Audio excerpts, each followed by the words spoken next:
So I welcome you today. I welcome our speaker, Jessica Van Slooten.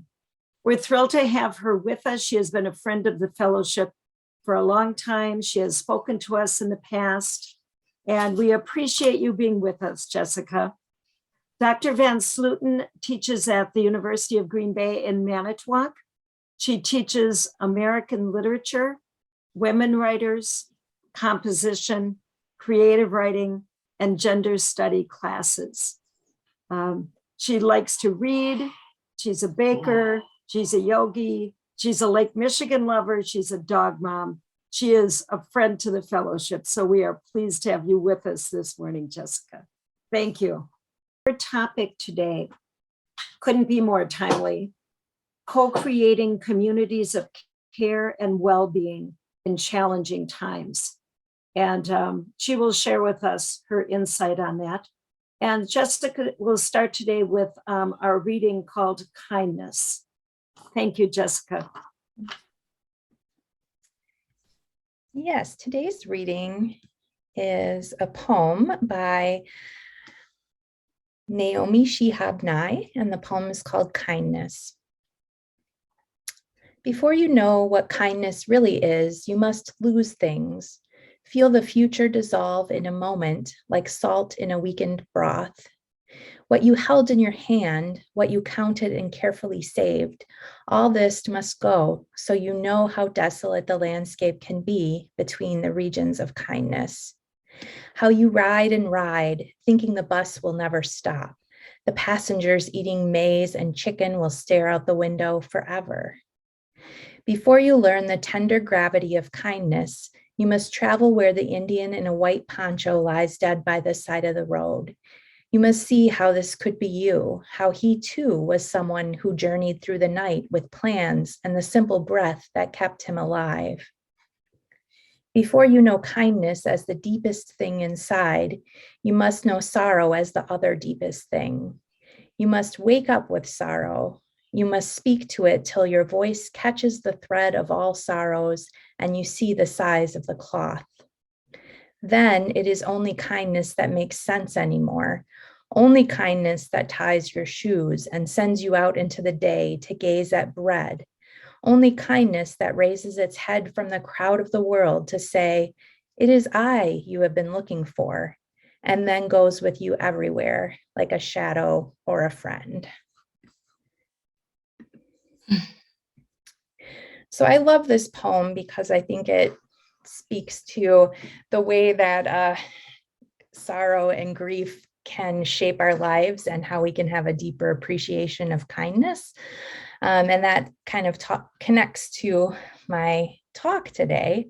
But first, I just want to thank everyone for inviting me back. I've always enjoyed my time with you all and your community, and it's good to be able to talk about this with you all.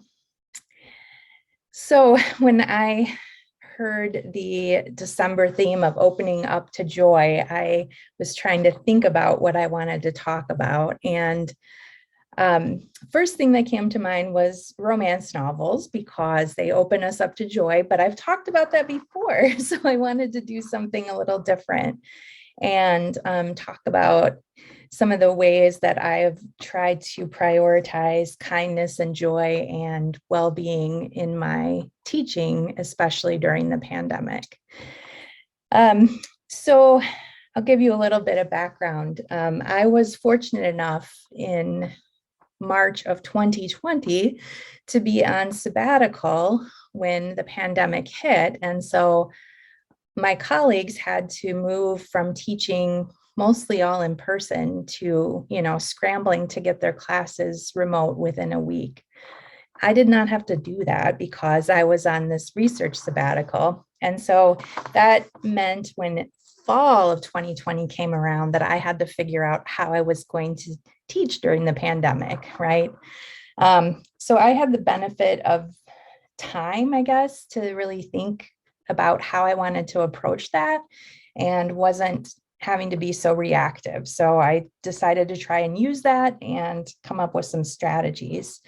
And in most semesters, I teach 3 or 4 classes, and I usually teach a literature class, a women's and gender studies class, and sometimes writing classes.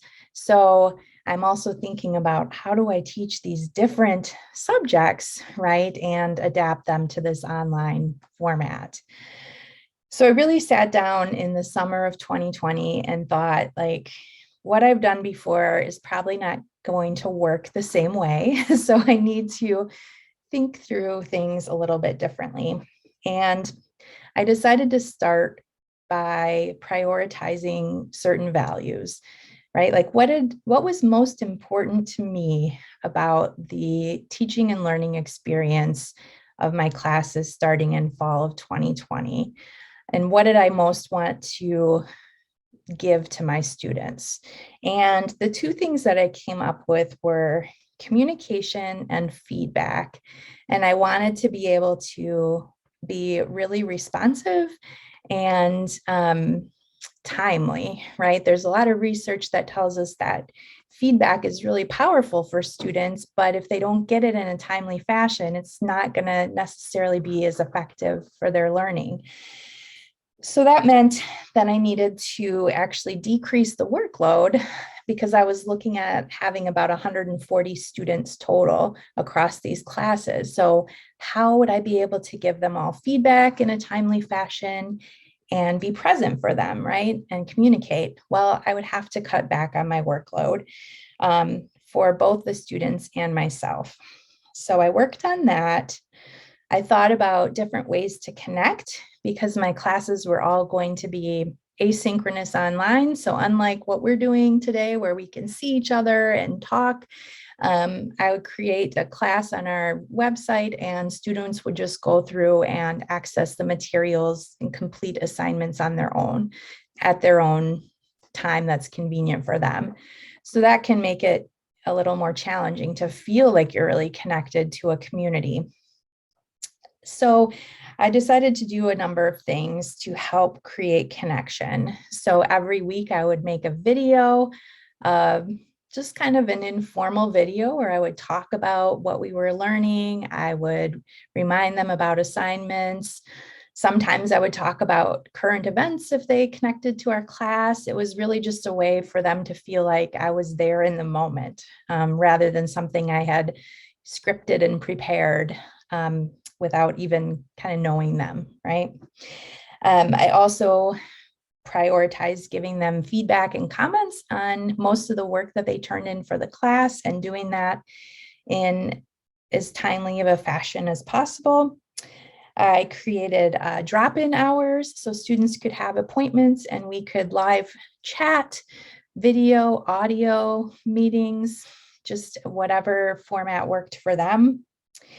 And I added 3 check-ins throughout the semester, which asked them, when they were most engaged with the class, things that were troubling them, and just a place for them to share any concerns or comments. And those were some of the main things I did in the first year of pandemic teaching. And I got a lot of great feedback from students that they highly valued all of these elements in particular. And they would say things like, I wish more of my professors did these things, right? And so that made me feel really good and confident that I had met my goals, right, of communication and feedback. So when it came around to year 2, I still wanted to prioritize all of those things, but I was feeling for myself like things were getting harder, right? Instead of getting easier because this was going on for so long and there was so much uncertainty and so much stress and anxiety about living in this pandemic world. And so I decided that I wanted to really be more intentional about creating a sense of community around well-being and care and make that a priority in all of my classes, but then to actually turn it into a study. So I was fortunate enough to be a Wisconsin teaching scholar for this past year, and that's a UW system-wide program. And there's a fellow and a scholar selected from each UW, and we go through a lot of professional development training and workshops, and we get to design a project and work on it. And it's a classroom-based project, so we're kind of investigating our own teaching and thinking about what's going on, what's working, what's not working. So I decided that I wanted to scrap my earlier plan and to make a project around co-creating communities of care in my women's and gender studies classes. And I can't tell you a lot of the outcomes of that, because with this kind of study, you have to go through human subjects approval and all of that in order to share the actual student feedback and comments. But I'll give you, my perception of what happened and a little bit about what we did together.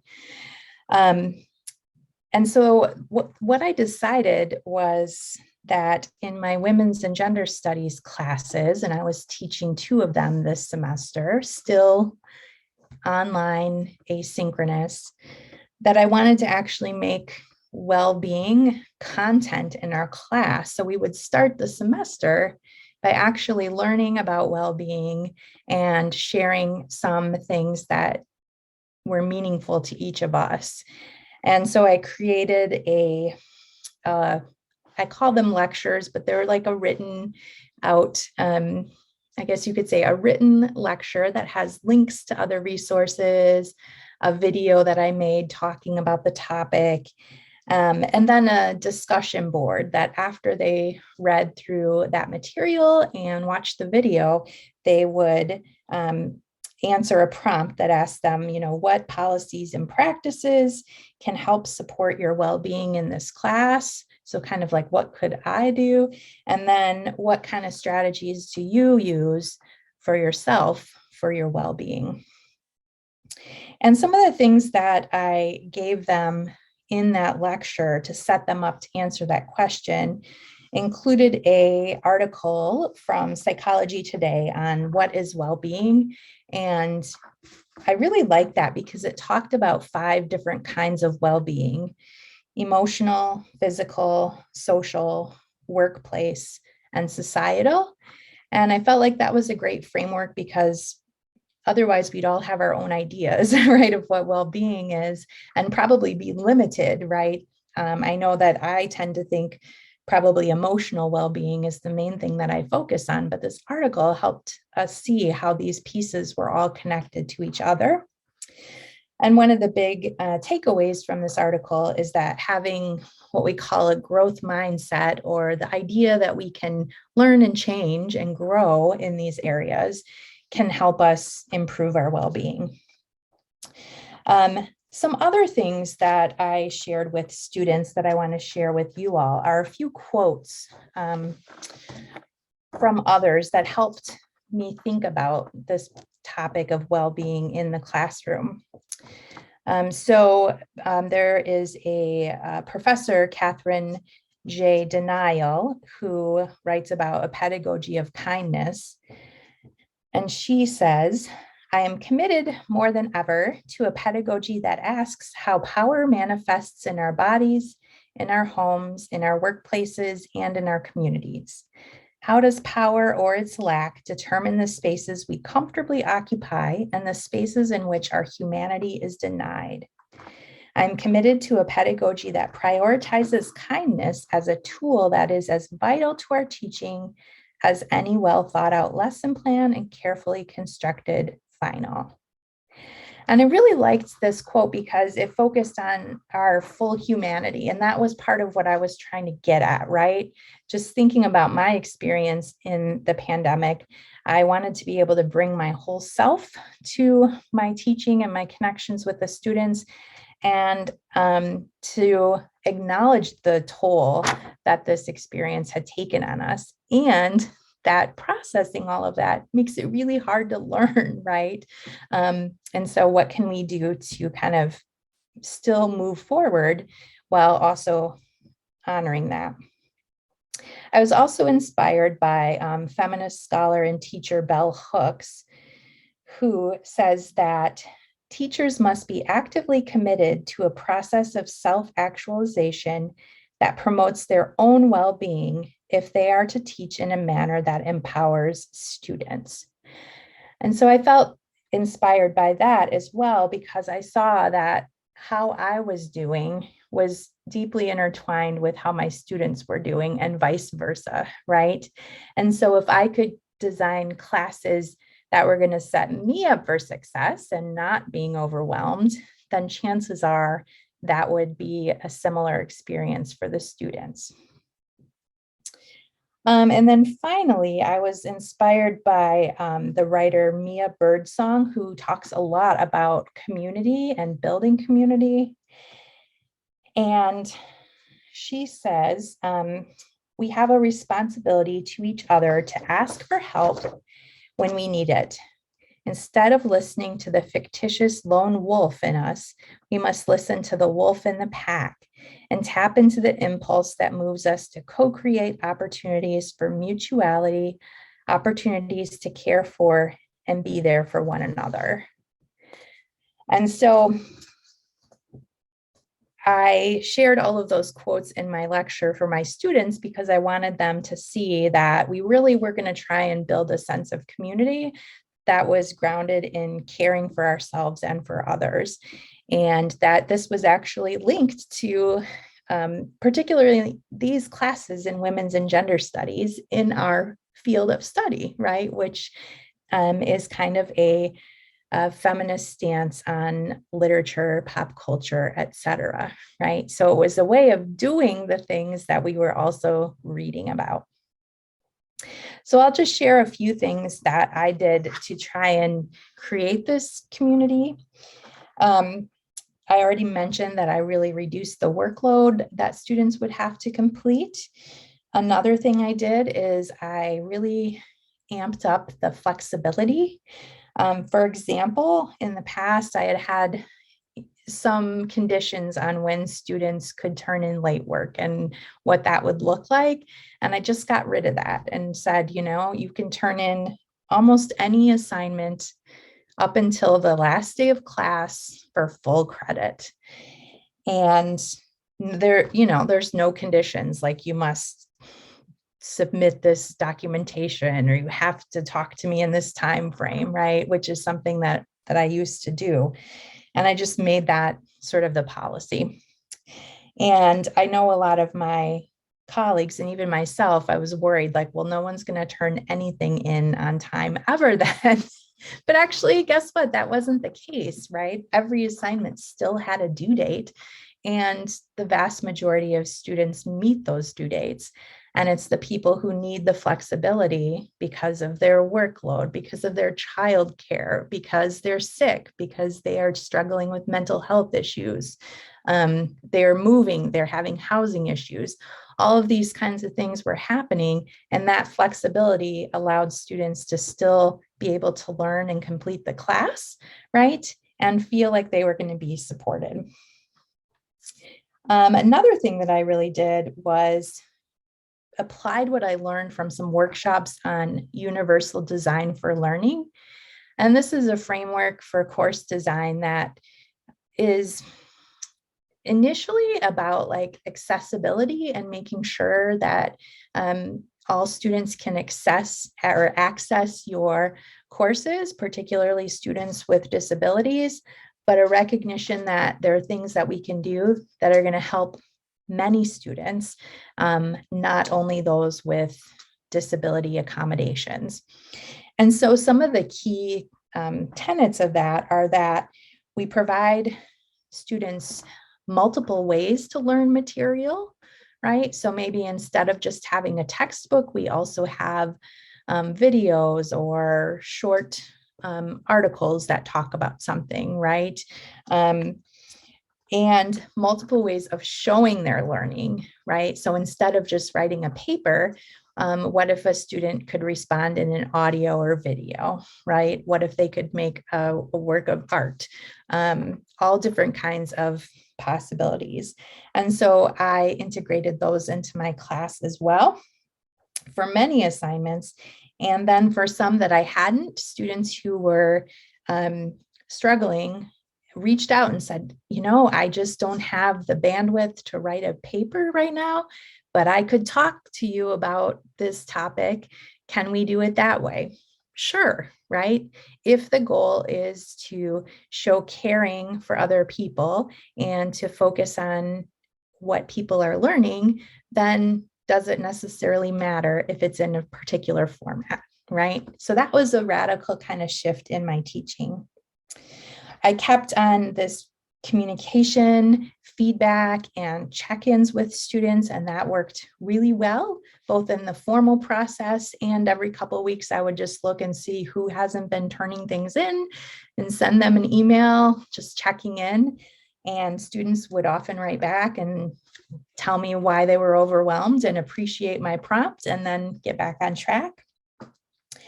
And also to design the courses to be as simple in format and as predictable as possible, right? So every unit looks the same. It has the same elements in the same order so that students aren't having to learn the framework, right? It's the same and predictable, so they can focus on the way the assignments are different from one unit to the next, I guess. And so those were some of the things that I had set up in order to fulfill my goal of creating a community of care and well-being. And also what it did for me is it was very freeing, because often in the past, people would reach out and want extra time for this or that. But if I had these policies with all these restrictions, every time I had to make a judgment call, right? This way, it's like, I felt like Oprah, right? Like, you get extra time and you get extra time. Everyone gets extra time. So it was much less sort of mentally and emotionally taxing for me to have to make those individual decisions all the time. And also by decreasing the workload and focusing more on communication and care for the students allowed me to not be as overwhelmed, right? And to be more present for them and for myself. And I felt like it kind of enacted some of those quotes that I was talking about and reading earlier. And the other thing I would say too is acknowledging that times are challenging for many people in many different ways, right? And just sort of publicly acknowledging that in my communications with the class, not every single time, but often enough that I wasn't trying to pretend that we're living in a normal world, right?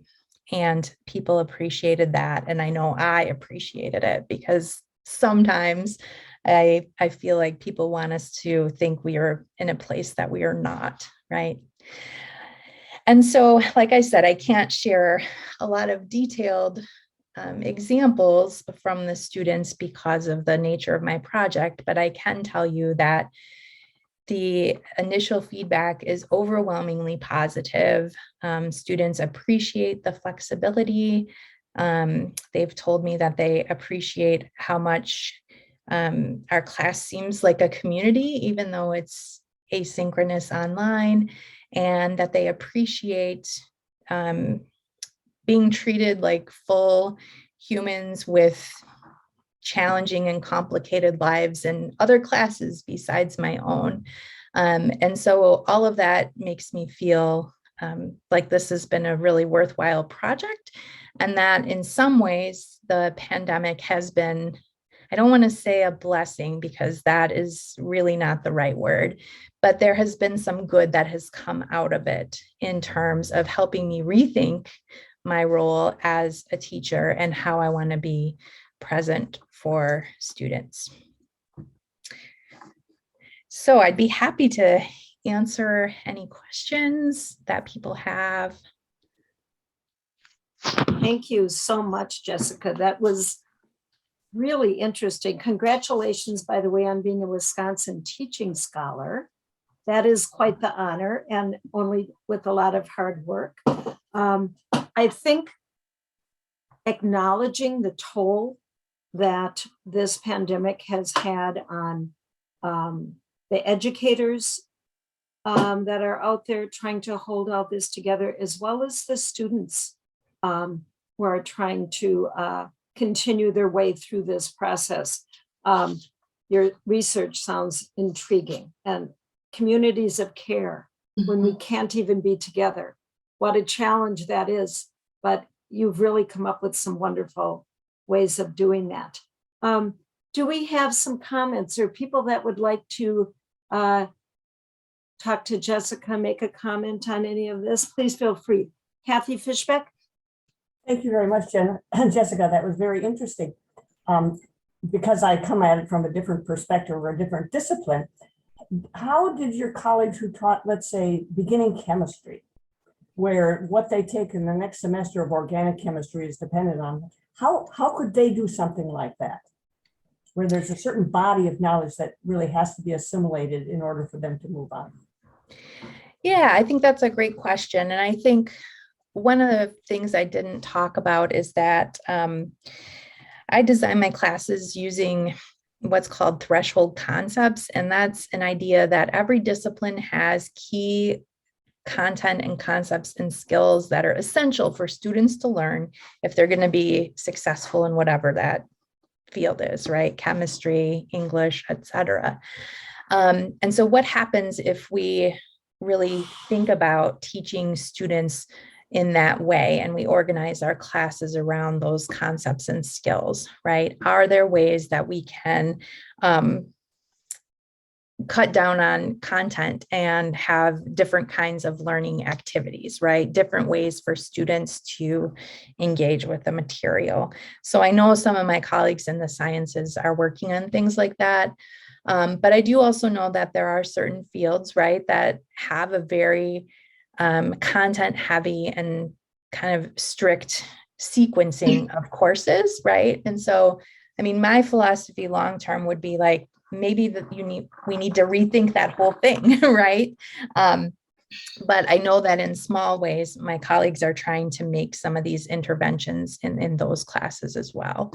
Or, you know, if they're really motivated by student success, maybe they restructure their exams, right? Maybe they're all open book exams, right? If you're really trying to get students to learn and process the material rather than just memorizing it, maybe there's a different way to do that, right? Or allowing students to retake exams or redo some things. So I know that those are some of the strategies that folks are using. Thank you. Mm-hmm. Jeanette? I am a former school psychologist and the mother of two special needs, now young men, but I can't tell you how much I appreciate that shift to demonstrating knowledge. Did they learn? That as a school psychologist, I frequently would have so much difficulty working with teachers saying, you know, okay, they didn't do the worksheet, but do they understand, you know, why were they doing the worksheet? You know, what did you want them to demonstrate? I think what you're doing is fantastic. And I do think that I'm hoping that that's something that the pandemic does create, the need for that shift. So thank you for your work. Yeah, thank you. And thank you for your important work too. I know, you know, my university has invested a lot in training us in some of these things I talked about, like universal design for learning.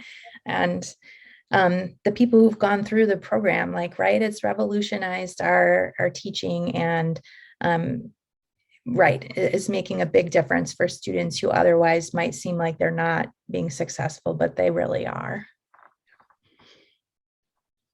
Linda? Yeah, I'm wondering, will you continue to do this, Jessica? Or are you feeling like, oh, I'll be so glad when that's over and I don't have to do all this? I appreciated your honesty about knowing that you have to take care of yourself too. Because if you don't take care of yourself, you can't take care of your students. Yeah. And I think the wisdom in that, particularly thinking about the issue of, do you make this exception or don't you make this exception? that is a very difficult thing. And I'm thankful that I was teaching in an area where that was not a difficulty. I could usually work that out. But I will never forget the chair of my department, who, when he looked over my grades, he said, my grades were higher than the other writing teachers. And did I really think I was a better teacher? And I said, no, but I do allow them to rewrite. And that is the difference. And that's what inspires them to make a revision. And I think that makes a difference. And I just got out of that office as fast as I could, because I certainly didn't want to come across that I and only I knew what to do here to give kids good grades, or that I was just handing out good grades gratis. And I think that's a common, of course, as you know, at the college level, it gets even worse. But the notion that what I'm teaching is so important and you have to do it my way or it's the highway, I think just doesn't fly anymore. Yeah, I think that's so true. And I mean, of course, there are still there's still people who teach and think like that. But yeah, I mean, I think as long as I teach that, I will do what I'm doing now because it is better for everyone. And, you know, I'm fortunate to teach in fields that I do have a lot of control over what Yes.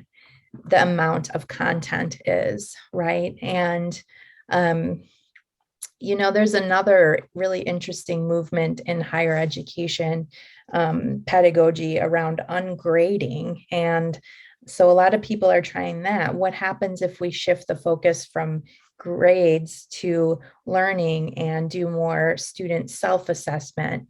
And obviously we still have to assign grades at the end because, you know, the institution requires it. But that's something that I was interested in looking into as well, right? Just really trying to tap into some intrinsic motivation for learning and, you know, creating conditions under which everyone can learn in the classes I'm teaching. And one thing that I didn't mention is, especially in the women's and gender studies classes, sometimes I get students who take that for gen ed credits and they're really skeptical of the content and concepts of those classes, we shall say.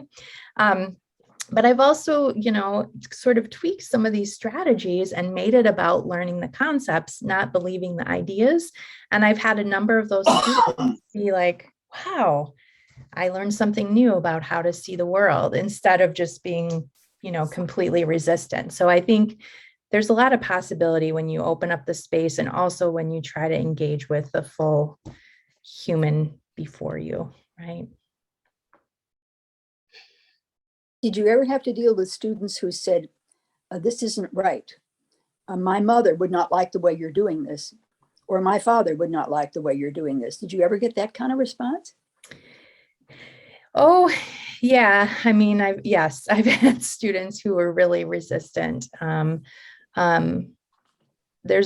haven't had the case yet where someone has invoked, you know, other people, but a lot of us who teach these subjects are concerned about that, right? As it's becoming politicized and the legislature is passing laws about what we can and cannot teach, and words that we shouldn't be saying, even in higher ed. I know that bill passed the legislature last week. You know, so yeah, it's definitely something that's a concern, and it takes a lot of care and thoughtfulness to how to teach these things in ways that don't harm students from marginalized communities, right? Like Black, Indigenous, and people of color, LGBTQ students, but also creates space for resistant students in majority groups to learn and grow. Thank you. Any other comments this morning? Jessica, I want to thank you. Just really a lot to think about and terrific ideas.